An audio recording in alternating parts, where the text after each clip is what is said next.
Assalamualaikum warahmatullahi wabarakatuh. Beredar video di media sosial yang mengesankan ceramah Ustadz Abdul Somad dalam tanda kutip mengharamkan bank konvensional. Alah, Ustadz Somad itu ngomong-ngomong. Kami tengok videonya banyak juga dia ceramah di bank konvensional.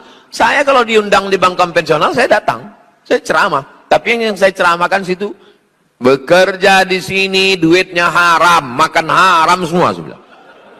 Makanya saya kalau diundang ke bank konvensional itu wal awwal wal akhir. Itu yang pertama dan terakhir.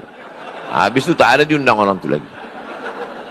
Sekarang ini udah tak ada lagi diundang konvensional. Dikasih orang tuh minum, tak saya minum. Kenapa? Duit bank konvensional haram diminum. Dikasih orang tuh kue, tak saya makan. Dikasih orang tuh nasi, makan dulu Pak Ustadz. Enggak, saya bilang, haram makan di bank konvensional. Dikasih orang tuh duit, saya ambil. Saya ambil, saya serahkan ke Yayasan Tabung Wakaf Umat. Bahkan yang bersangkutan mengatakan, ketika diundang berceramah di bank konvensional, maka ia datang. Tapi kedatangan itu untuk yang pertama dan yang terakhir kalinya. Bahkan ia membuat pernyataan kalau ada minum dan makanan yang dihidangkan tidak dimakannya. Mungkin karena berhubungan dengan bank konvensional, ia berpendapat itu semua haram. Jadi bank itu haram, semua yang berkaitan dengan bank juga haram, termasuk mungkin hidangan yang diberikan oleh pihak bank dalam tanda kutip juga adalah sesuatu yang haram. Karena UAS merupakan penceramah kondang yang banyak sekali followersnya, pola berdakwah yang mengedepankan indoktrinasi seperti yang dipertontonkan UAS itu sama sekali tidak mendidik. Karena mengapa? Dia terburu-buru dalam menghukumi sesuatu. Ini kan terkait dengan perbankan adalah bab khilafiyah. Lantas kemudian dihukumi sedemikian rupa. Dan cara-cara semacam ini sebetulnya tidak menghadirkan pencerdasan, justru membodohi orang awam. Dan di saat yang sama kita semua menyaksikan inkonsistensi dari Ustadz Abdul Somad sendiri. Apa yang saya maksud dengan inkonsistensi? Ketika saya searching di media sosial, Anda juga bisa searching di Google, ada situs yang memang menawarkan donasi. Donasi ini wakaf atas nama orang tua bangun pondok pesantren Az-Zahra, yakni pondok pesantrennya Ustadz Abdul Somad. Di sini tertera keterangan wakaf bangunan pondok pesantren Az-Zahra bersama Ustadz Abdul Somad. Nah, di sini kita menyaksikan ketika UAS open donasi mengajak orang-orang untuk nyumbang kepadanya dalam rangka membangun fisik atau wakaf pondok pesantren Az-Zahra. Disinilah saya lihat inkonsistensinya. Karena mengapa? Begitu kemudian kita klik orang yang bersedia untuk infak atau wakaf atau nyumbang ke pesantren milik UAS ini, langsung keluar virtual account atau akun virtualnya. Dari Bank BRI, BNI, Mandiri, CIMB Niaga, Permata Bank, Danamon. Nah, ini kan bank konvensional semua nih. UAS mengharam-haramkan bank, tapi dia menggunakan fasilitas bank yang dia haramkan. Sampai di video tersebut teridentifikasikan banknya haram, sampai dihidangkan makanan nggak dia makan, dihidangkan minuman pun nggak dia minum di sana. Dan dia membuat pernyataan itu ceramah yang pertama sekaligus yang terakhir juga. Seperti memang menunjukkan sikap yang betul-betul antipati dengan penyelenggaraan perbankan. Tetapi ini kan menjadi hipokrit. Di saat itu ia mengharamkan apapun yang berkaitan dengan bank, tetapi di saat yang lain dia masih memanfaatkan jasa bank. Jangan-jangan beliau punya akun rekening di semua bank konvensional. Jangan-jangan beliau masih menggunakan kartu ATM atau menggunakan kartu tol misalnya, atau barangkali masih pakai uang. Uang kan produk perbankan. Ketika orang mengharamkan bank, maka secara otomatis dia akan mengharamkan segala sesuatu yang terkait dengan bank, termasuk produk perbankan, yakni uang itu sendiri. Nah, ada baiknya kita coba simak kajian lanjutan, bisa kita simak. Ulama berbeda pendapat tentang hukum bank. Ada yang berpendapat bank itu haram. Sebagian ulama berpendapat bank itu mubah. Saya mengambil pendapat para ulama, para fuqaha yang memperbolehkan bank. Pernyataan saya itu sudah saya upload bulan lalu di YouTube. Lalu ada yang mengomentari, Ustadz melawan Allah, telah mengubah Al-Quran. Bukankah Allah sudah mengharamkan bank? Kata saya, Pak, tunjukkan satu saja ayat yang mengatakan bank itu haram. Kalau saya dikatakan mengubah Al-Quran, tunjukkan satu saja. Ujung-ujungnya juga nggak berani menunjukkan. Ini memang banyak betul Pak orang sekarang gagal paham, beragamanya nggak tuntas, berfikihnya asal-asalan, hitam putih. Justru sebetulnya ketika kita mengharamkan bank, tapi kita masih menggunakan kartu ATM, saya khawatir jadi munafik nantinya Pak. Tak ulang lagi ya. Orang yang mengharamkan bank, tapi dia masih pakai kartu ATM, saya khawatir dia jadi orang munafik nantinya. Masih punya tabungan, buka tabungan di bank, ngambil gaji lewat Bank Lampung, kan gitu. Punya mobile banking, bahkan kita pakai uang saja. Uang yang kita gunakan sebagai alat jual beli itu kan produk perbankan. Ketika kita menggunakan uang itu jadi haram juga. Kalau kita mengatakan bank itu haram, itu konsekuensinya berat sekali sebetulnya. Dua hal yang hendak saya tegaskan di awal pada kesempatan kali ini. Yang pertama, mengharamkan sesuatu itu harus pakai nas. Apa yang saya katakan pakai nas itu, dia harus tersebut. Jadi harus ada ayat yang mengatakan bank itu haram, harus ada. Kalau tidak ada, jangan berani mengharamkan. Minimal ada hadis yang mengatakan bank itu haram. Ya jelas nggak ada, zaman Nabi belum ada bank soalnya. Jelas nggak ada yang mengatakan bank itu haram, di Quran maupun di hadis. Nah, kalau tidak ada penegasan itu berdasarkan nas, teks yang menyebut langsung, jangan sekali-kali mengharamkannya. Lu ngapa? Karena kalau kita berani mengharamkannya, qarinu syirku billah, sama derajatnya dengan telah menyekutukan Allah. Tuh Pak, gayanya sok soleh, sok takwa, anti bank, tapi justru dia sudah melakukan dosa besar. Apa? Syirik, menyekutukan Allah. Lu ngapa begitu? Karena mengharamkan sesuatu hanya hak Allah semata. Tak ulangi. Karena mengharamkan sesuatu hakullahi wahdah, cuman hak Allah semata. Kalau ada manusia yang berani secara tergesa-gesa memvonis ini haram, awas. Dia sudah menjadikan dirinya sebagai Tuhan. Itulah yang dikatakan dengan qarinu syirku billah, sama derajatnya telah menyekutukan Allah. Rasulullah sallallahu alaihi wasallam telah bersabda, ma ahallallahu fi kitabihi fahuwa halal. Apa saja yang Allah halalkan dalam kitabnya, dalam Al-Quran, maka dia halal. Ada kata-kata penegasan halal, maka dia halal. Wa ma harrama fahuwa haram. Dan apa saja yang Allah haramkan, maka dia menjadi haram. Wasakata an asya, dan Allah mendiamkan perkara-perkara. Nah, ini yang harus kita hati-hati.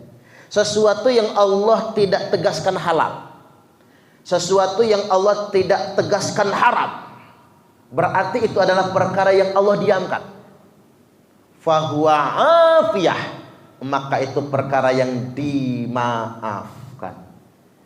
Jangan mengintervensi Tuhan. Apalagi ngomong begini, Pak, kali Tuhan lupa kali mencantumkannya. Makanya nggak ada di situ. Itu udah lebih ngelunjak lagi ketika ada yang berani mengatakan sedemikian rupa. Saya ambil contoh, banyak hal yang orang itu memponisnya haram, padahal tidak haram. Saya ambil contoh konkret, rokok. Rokok itu, Pak. Apalagi yang mengatakan rokok haram. Orang kalau ngerokok nggak pantas dipanggil ustaz. Orang kalau masih ngerokok nggak pantas dipanggil kiai, nggak pantas dipanggil ulama. Tapi ada benernya juga. Kalau imam sholat ngerokok, sholatnya nggak sah. Betul nggak kira-kira, Pak? Ya iyalah, masa itu bagus salim sambil ngudut ngimamin kita kan gitu ya. Kelepus baca Fatihah. Ada benernya juga, Pak. Kalau imam sholat ngudut, ya nggak sah sholatnya. Nanti imam ngudut, makmum ngudut berjamaah juga di dalam sholatnya.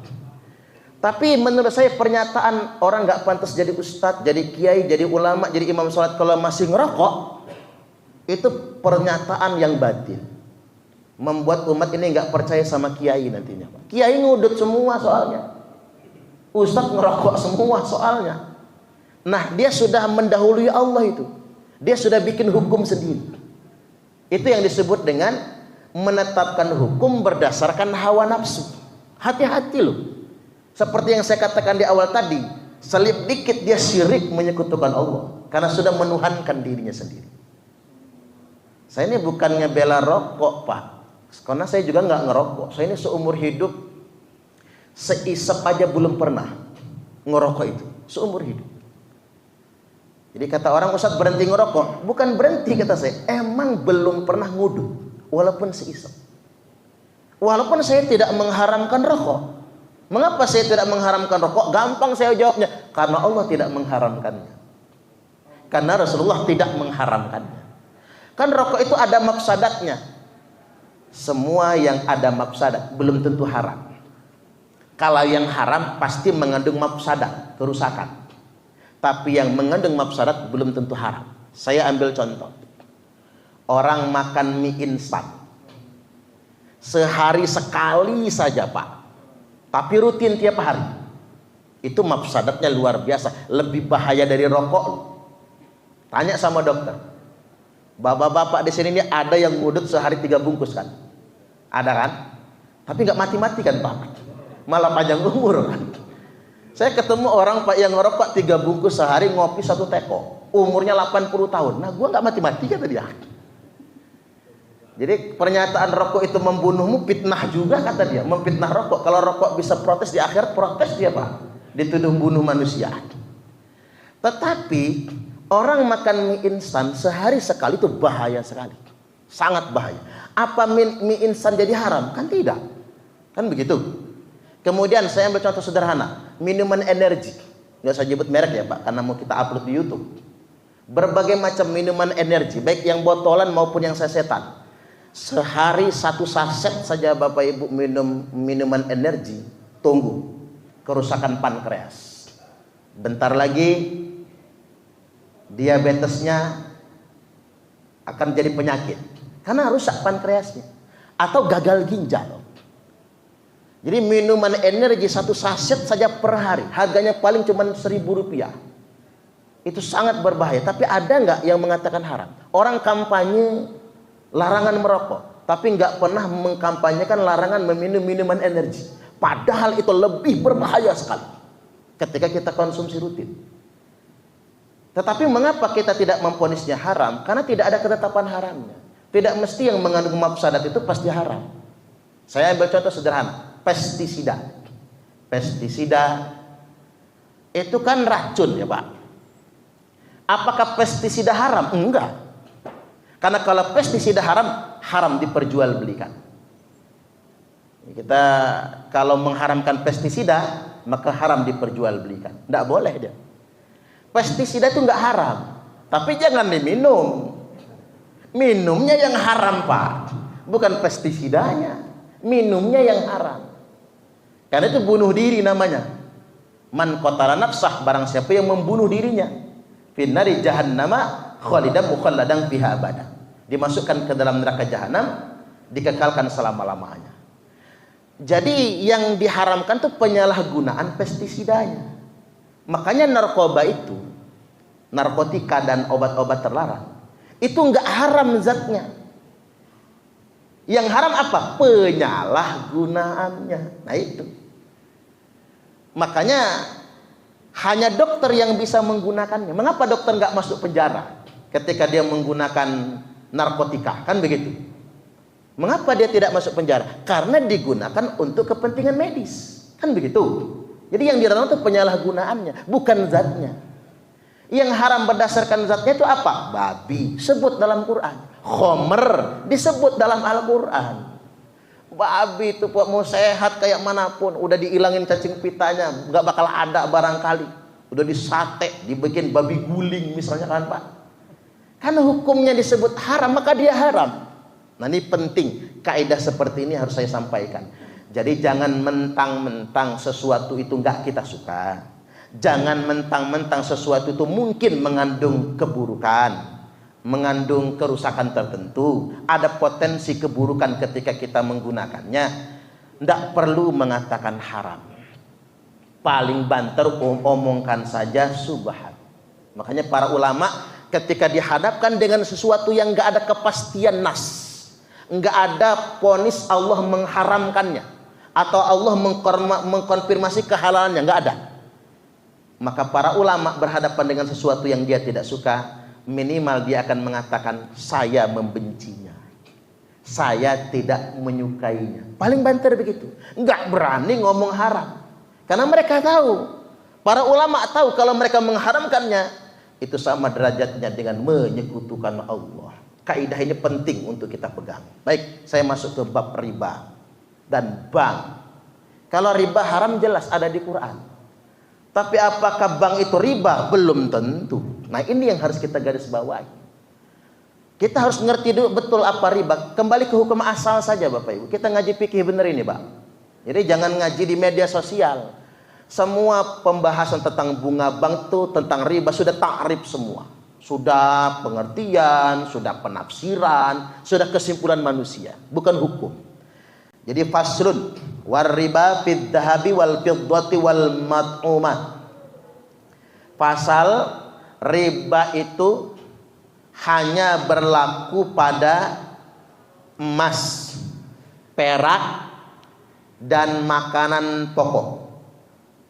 Ini tegas Pak, riba itu hanya berlaku terkait dengan satu emas, dua perak, wal mat'umat dan makanan pokok, makanan penguat tubuh. Ini sudah diberikan batasan sedemikian rupa. Bagaimana penjelasannya? Wala yajuzu bai'ud dhahabi bid dhahabi walal fiddati kadzalik illa mutamathilan naqdan. Wala yajuzu, tidak diperbolehkan alias haram bai'ud dhahabi bid dhahab, menjual emas ditukar emas. Jadi transaksi emas kepada emas, walal fiddati kadzalik, begitu juga perak dengan perak, illa mutamathilan naqdan, kecuali mutamathilan dengan takaran yang sama, nilai yang sama, naqdan, dan dilakukan secara cash, tunai, tangan ke tangan. Nah, jadi riba dalam kategori ini adalah tukar menukar emas yang tidak tunai atau beda takaran, itu riba namanya. Kemudian tukar menukar perak yang tidak satu takaran sama takarannya dan tidak dilakukan secara tunai. Contoh, menukarkan emas 10 gram ditukarkan dengan emas 10 gram. 10 gram dari si A dikasih sekarang, 10 gram dari si B ngasihnya besok, itu sudah riba namanya Pak. Karena sudah kelang satu hari, sudah riba. Enggak yadan biyadin, enggak tangan ke tangan. Baru nggak riba dia kalau 10 gram sama-sama 10 gram tangan ketemu tangan, itu baru nggak riba dia. Ada yang nanya, Ustadz ngapain udah punya emas 10 gram tukar lagi 10 gram? Ya beda Pak, yang satu 10 gram kalung, yang satu gelang, tuker ndak masalah. Atau emas dengan takaran berbeda, yang satu 10 gram satu lempengan, yang satu 10 gram 10 lempeng, misal kan begitu, silakan tukar, tapi syaratnya cash tunai, tangan ketemu tangan dengan takaran yang sama. Kemudian yang berikutnya walal fiddati kadzalik, begitu juga untuk perak. Perak ketemu perak harus dengan takaran yang sama dan dilakukan secara tunai. Baik, saya bacakan keterangannya begini. Diriwayatkan dari Abu Hurairah radhiyallahu an, dia berkata, qala Rasulullah sallallahu alaihi wasallam, telah bersabda Rasulullah sallallahu alaihi wasallam, az-zahabu bidz-zahabi, emas tukar emas, waznan biwaznin, mitlan bimitlin, harus sama timbangannya, mitlan bimitlin, harus sama kualitas karatnya, harus sama. Tidak bisa emas 20 karat sama emas 24 karat. Jadi harus semisal, sama kualitasnya, sama timbangannya. Wal fiddatu bil fiddati waznan biwaznin, perak ditukar dengan perak harus sama timbangannya, harus sama kualitasnya. Faman zada awis tazada fahuwa riba, barang siapa yang sengaja nambah atau minta ditambah kurang dikit atau lebih dikit, maka itulah yang dikatakan riba.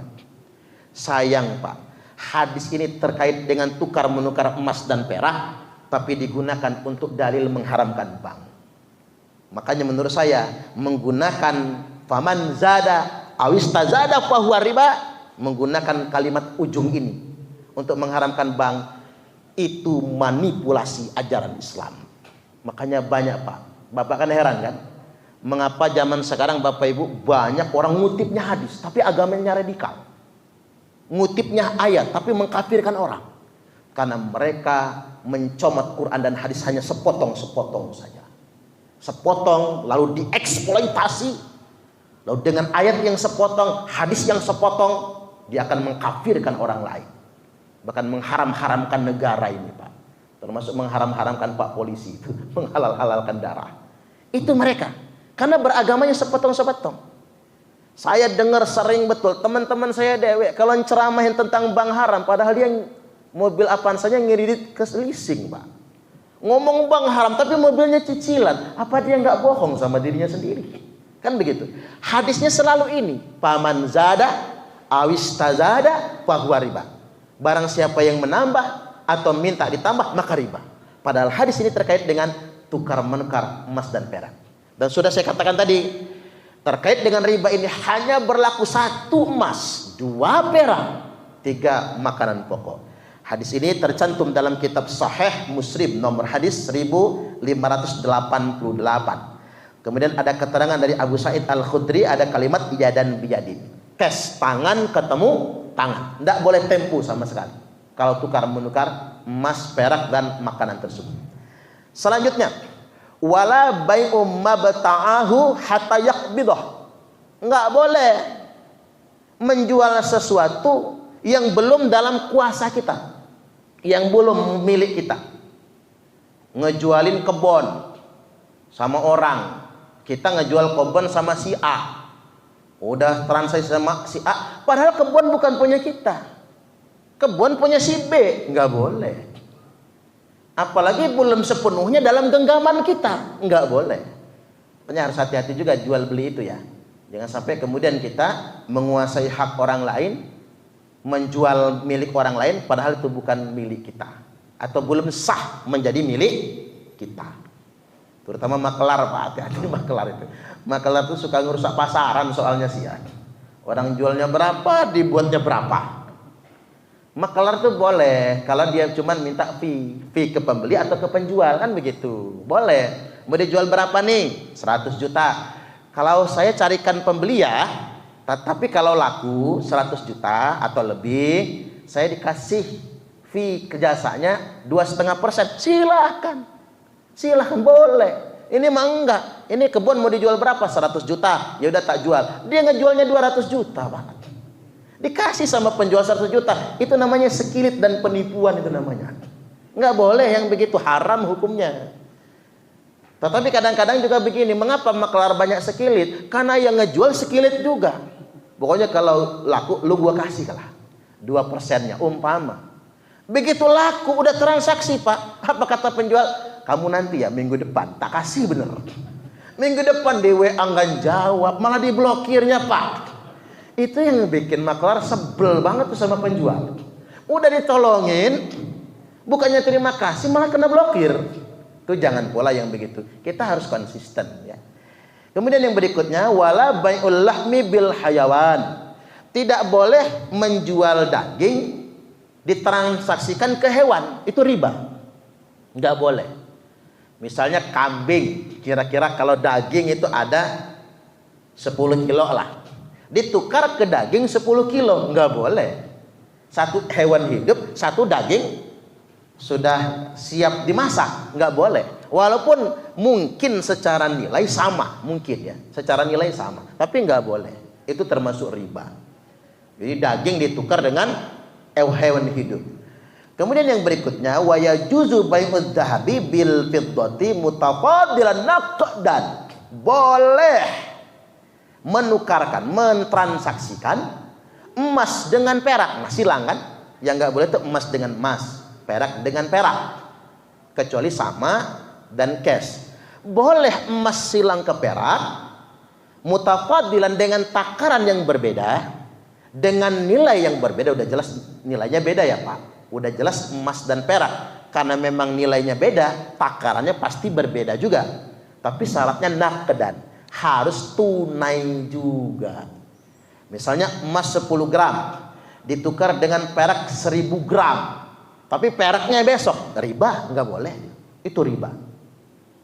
Dan ingat sekali lagi, ini hanya berlaku untuk emas, perak, kemudian makanan pokok. Nggak berlaku buat mobil, Pak. Nggak berlaku. Nanti bapak-bapak pening mau tukar tambah mobil lagi ya.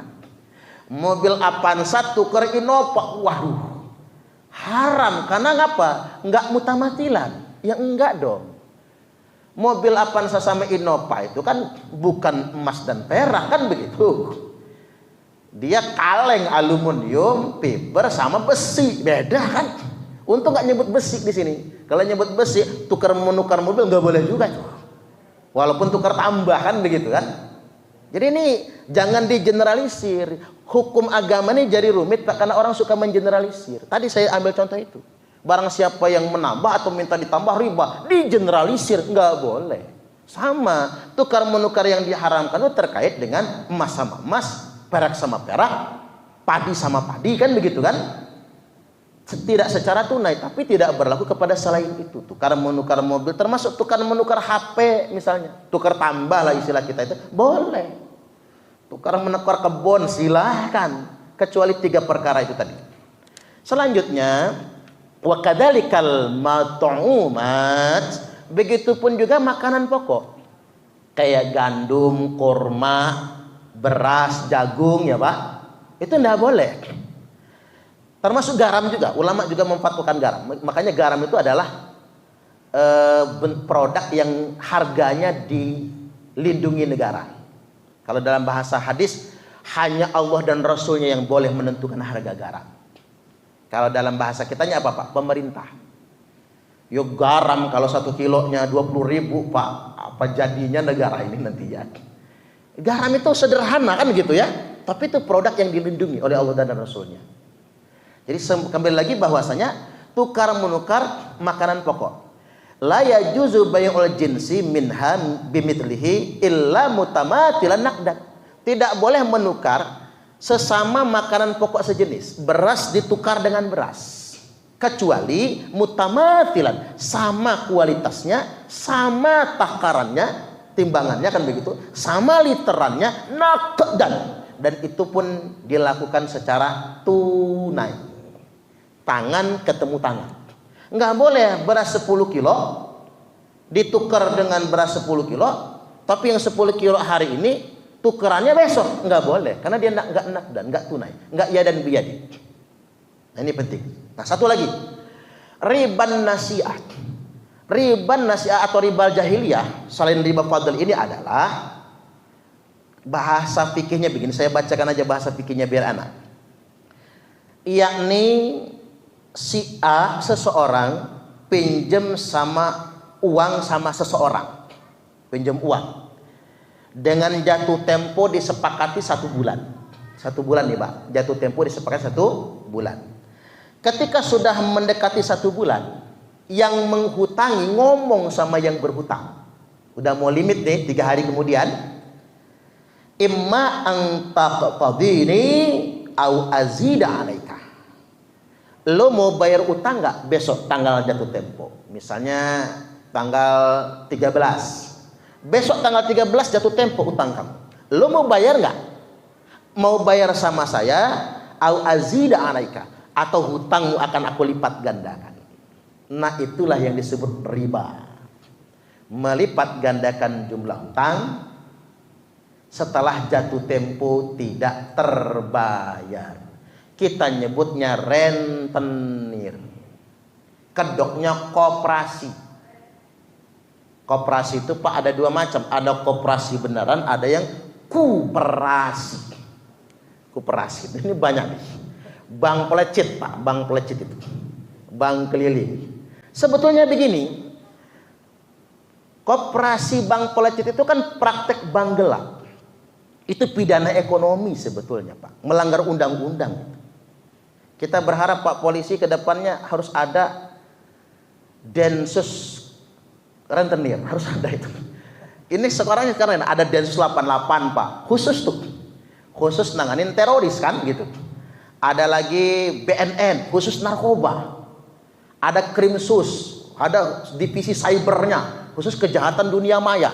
Nah, saya demen banget, kepengen banget ada Densus rentenir Pak. Waduh, karena itu darurat, itu yang menghancurkan ekonomi kita itu rentenir. Kalau bank mah enggak. Coba bapak-bapak itu kalau minjam ke bank, jelas Pak dana kur, kan begitu, dana kur.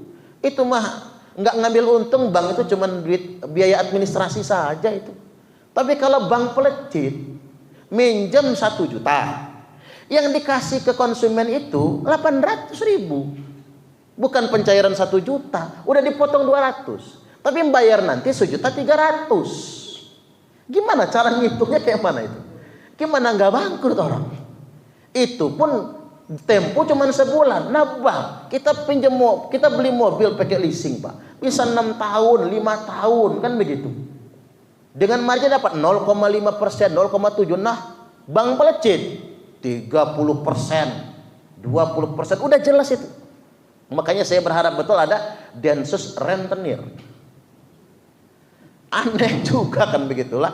Mengapa marak betul pedagang-pedagang kecil itu Pak, Masya Allah bangkrut semua itu gara-gara rentenir. Pedagang-pedagang di pasar itu sedemikian rupa. Saya juga heran sama orang Indonesia ini Pak. Kalau dia ngutang sama rentenir, gimana pun dia bayar. Tapi kalau ngutang sama kita nggak bayar-bayar Pak. Makanya ada bapak-bapak curhat, Ustadz saya ini pusing lah kata dia. Semua yang ngutang sama saya itu nggak ada yang bayar. Bayar paling dikit, habis itu lupa Ustadz. Berarti bapak orang baik kata saya. Loh kok bisa? Karena kalau bapak itu sejahat rentenir pasti bayar dia Pak. Datengin rumahnya sepak pintunya kan gitu ya. Datengin rumahnya maki-maki orangnya pasti bayar dia. Waduh kalau begitu nggak enak lah Ustadz. Nah berarti bapak orang baik kata saya. Kadang-kadang begitu juga orang Indonesia juga aneh mentalitasnya itu Pak. Ngutang gampang, bayar susah. Itu mental orang Indonesia. Makanya di Arab Saudi itu nggak bayar utang masuk penjara di Arab. Saya pengen Indonesia ini ada regulasi yang nggak bayar utang masuk penjara Pak. Harus begitu. Ini emang enggak. Ngutang wajib, bayar haram. Padahal hukum asalnya kan ngutang mubah, ngutangin sunnah, bayarnya wajib. Ini mah kebalik, ngutangnya yang wajib, membayarnya haram. Kadang-kadang lebih galak daripada yang ngutangin. malah nyiapin golok misalnya, kan begitu. Jadi saya tegaskan lagi bahwasanya bank bukan sesuatu yang diharamkan, mubah-mubah saja. Loh, bagaimana Ustadz dengan jual beli kredit? Nah begini Pak, karena bapak-bapak ini PNS lah, bikin rumah kalau nggak pakai bank nggak punya rumah lah, ngandelin gaji habis Pak, gaji-gaji dimakan. Apalagi zaman dulu Pak polisi banyak nggak punya rumah pensiun ya Pak ya. PNS zaman dulu nggak banyak sampai pensiun nggak punya rumah. Makanya kemudian pemerintah bikin Perumnas Waya Halim itu Pak. Dulu cuma 50.000 kan sebulan. Bagi PNS zaman dulu mahal betul 50.000 itu. Begitu pasca reformasi kayak buang duit 50.000 itu. Nah saya balik lagi, bagaimana dengan jual beli kredit? Boleh. Jual beli kredit itu Pak bukan bunga, bukan riba dalam kategori riba, bukan. Karena begini, karena kalau kita beli rumah cash harganya 100 juta, enggak mungkin kalau kita bayar cicilan selama 15 tahun harganya tetap 100 juta. Bangkrut Pak orang. Ngapa? Kita ini kan uang kartal, di mana nilai nominal uang lebih tinggi daripada nilai intrinsiknya, dan ada inflasi setiap tahun, kan begitu. Enggak mungkin sama. Makanya kalau kata Profesor Dr. Kiai Haji Quraisy Shihab, beliau mengatakan kalau jual beli kredit harga pokoknya itu bukan harga OTR, tapi harga pokoknya itu adalah harga yang disepakati setelah jatuh tempo waktu 5 tahun. Contoh, kalau rumah itu harganya 100 juta, karena dicicil selama 10 tahun harganya menjadi 150 juta. Nah itulah harga pokok 150 juta.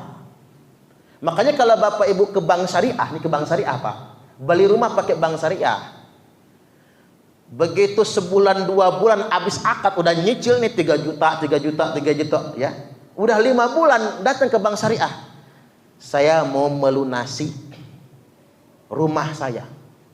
Pas akad, kita akad 250 juta pas akad Pak, kita kira akan dibayar murah, padahal begitu pembayaran pelunasan hanya dipotong 3 kali 5, 15 juta, berarti hanya bayar kita wajib melunasi 235 juta. Kaget kita, loh kan saya mau melunasi. Iya, kita akad 250 juta, maka wajib dibayar kalau cash segitu 250 juta juga. Tidak bisa dibayar murah, tidak bisa. Paling kita nawar, woi jangan gitu, woi 250 juta itu gua 10 tahun nyicilnya, ini kan mau cash baru 5 bulan, tolong diskon. Paling minta diskon Pak. Kadang-kadang orang ngamuk, syariah apa itu, tapi itu aturannya memang sedemikian rupa yang harus kita pahami.